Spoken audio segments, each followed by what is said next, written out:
Most folks drive right past them without ever noticing.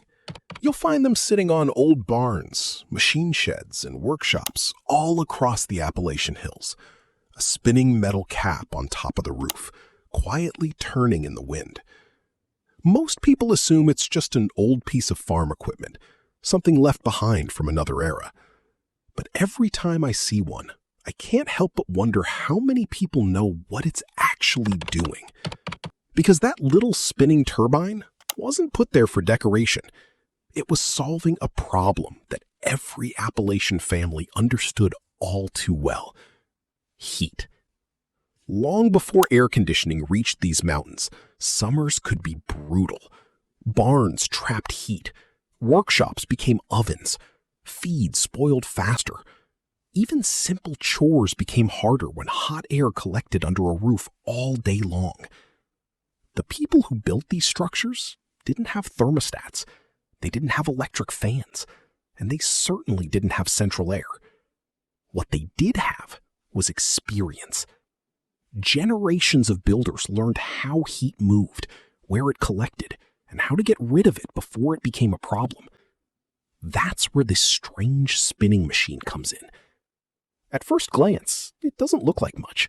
No motor, no wires, no switches. Yet on windy days, it spins constantly, quietly pulling hot air out of the building below. And the remarkable part is that it does all of this without using a single watt of electricity. The more I learned about these turbines, the more I realized they represented something bigger than a clever invention. They represented a way of thinking, a belief that nature itself could solve problems if you understood how to work with it. But before we can understand why these turbines were so effective, we need to understand just how difficult summer heat could be in Appalachia before modern cooling ever arrived. And trust me, that's where this story starts getting interesting. To understand why these turbines mattered, you first have to understand what summer was like in these mountains before air conditioning. Most people think heat is just uncomfortable. The folks who built these barns knew it could become a real problem. A barn sitting in the summer sun all day absorbs an incredible amount of heat. Hour after hour, the roof gets hotter. The air inside gets heavier. And by late afternoon, stepping inside can feel completely different from standing outside. What's interesting is that the worst heat isn't usually where people notice it first. It's above them. Heat rises. Every bit of warmth inside a building naturally moves upward until it reaches the highest point it can find. And once it gets there, it starts building up. Day after day, summer after summer. The old-timers didn't need fancy instruments to figure this out. They lived with it. They worked inside these buildings. They cared for animals inside these buildings. They stored feed, tools, and equipment inside these buildings. They knew exactly what happened when heat became trapped under a roof. And over time, they started noticing a pattern.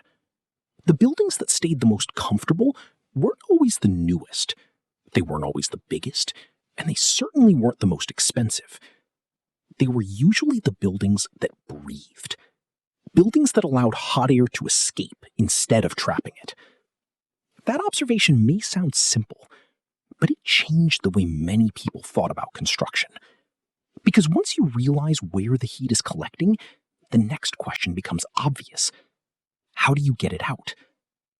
As it turns out, the answer was sitting right above their heads. And that's where the story of the turbine really begins. The solution turned out to be surprisingly simple. Instead of trying to cool the entire building, Appalachian builders focused on the hottest part first, the roof. That's where the turbine came in. At first glance, it doesn't look very impressive. Just a spinning metal cap sitting on top of a barn. No motor, no wiring, no fuel. Nothing that suggests it should be capable of doing much at all. But looks can be deceiving. When wind passes through the turbine, the blades begin to spin. As they rotate, they help pull hot air out of the building below.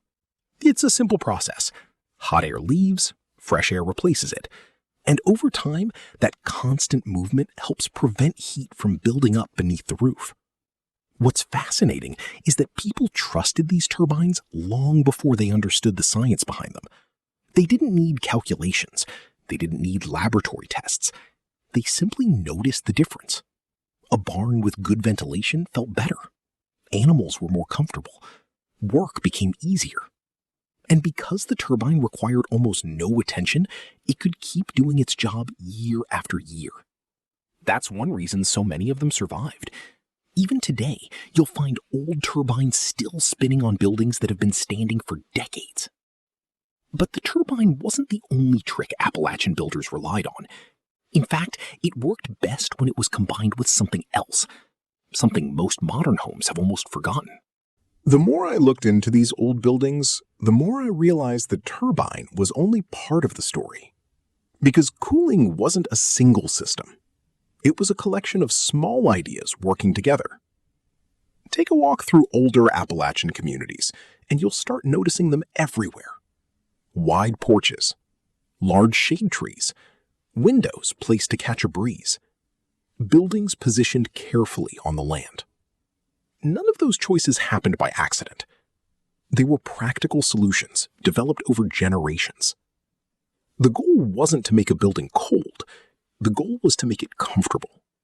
And that's an important difference. Instead of fighting nature, builders tried to work with it. A shade tree could block hours of direct sunlight. A porch could keep walls from overheating. Open windows could move stale air outside. And a turbine could help release heat trapped beneath the roof. Individually, each solution seems small. Together, they create something much more powerful. That's why many of these buildings remained surprisingly comfortable even before modern cooling systems existed. The old builders understood something we've largely forgotten. Small improvements add up. You don't always need one giant solution. Sometimes several simple solutions working together can accomplish the same goal. And nowhere is that lesson more obvious than in what happened after air conditioning arrived. When air conditioning became common, everything changed. For the first time, cooling a building became incredibly easy. You didn't need to think about airflow. You didn't need to worry about ventilation. You simply adjusted the thermostat. And to be fair, that convenience transformed daily life. But it also changed the way people approached building design. Many of the old cooling strategies slowly faded into the background. The knowledge wasn't lost overnight. It just became less important. Why spend time thinking about airflow when a machine could handle the problem for you? Why study ventilation when electricity could provide instant comfort? Over time, fewer people paid attention to the systems that came before. The turbine remained, but the reason it was there became easier to forget. That's why so many people see these spinning vents today and assume they're outdated. They look old, they seem simple, and in a world filled with modern technology, simple things are often underestimated. But here's the interesting part. The heat didn't change. The laws of nature didn't change. Hot air still rises. Ventilation still matters. And many of the problems these turbines were designed to solve still exist today. Which raises a question. If these old systems still work, why aren't more people talking about them? The truth is, some people never stopped using them. Drive through rural communities today and you'll still find turbines spinning on barns, workshops, and storage buildings. Not because they're old, because they still work. A turbine won't replace air conditioning. It was never meant to. Its job is much simpler. Remove heat before it becomes a bigger problem. And that's exactly what it continues to do. The more I learned about these systems, the more I realized the turbine wasn't really the lesson. The lesson was the way people thought. Instead of asking how to force a building to stay cool, Appalachian builders asked a different question. How do we stop heat from building up in the first place? That small shift in thinking changed everything. Because once you understand where the heat goes, the solution becomes much easier to find. The turbine wasn't magic. It wasn't advanced technology. It was simply a practical response to a problem people understood very well.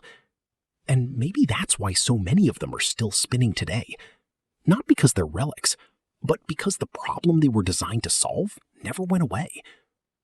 And that leads to an even bigger lesson hidden inside this old Appalachian cooling system. Maybe that's why I find these turbines so interesting. Not because they're rare, not because they're complicated, but because they're easy to overlook. Thousands of people pass by them every day without giving them a second thought. Yet sitting on top of those roofs is a reminder of how previous generations approached problems. They observed, they experimented, and when they found something that worked, they kept using it. The turbine wasn't trying to impress anyone. It wasn't marketed as revolutionary.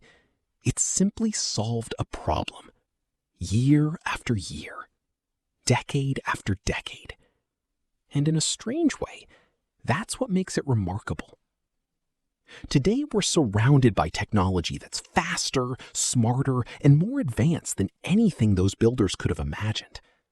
Yet some of the principles they relied on still hold true. Heat still rises. Air still moves. And a well-designed building can still benefit from understanding those simple facts. That's the lesson I take away whenever I see one of these spinning above an old Appalachian barn. Sometimes forgotten systems aren't forgotten because they stopped working. Sometimes they're forgotten because we stopped paying attention. And once in a while, taking a second look reveals something worth remembering. Because this old turbine is only one example. Hidden throughout Appalachia are countless other systems designed to solve everyday problems without wasting energy, money, or effort. And one of those forgotten systems might be even more ingenious than this one.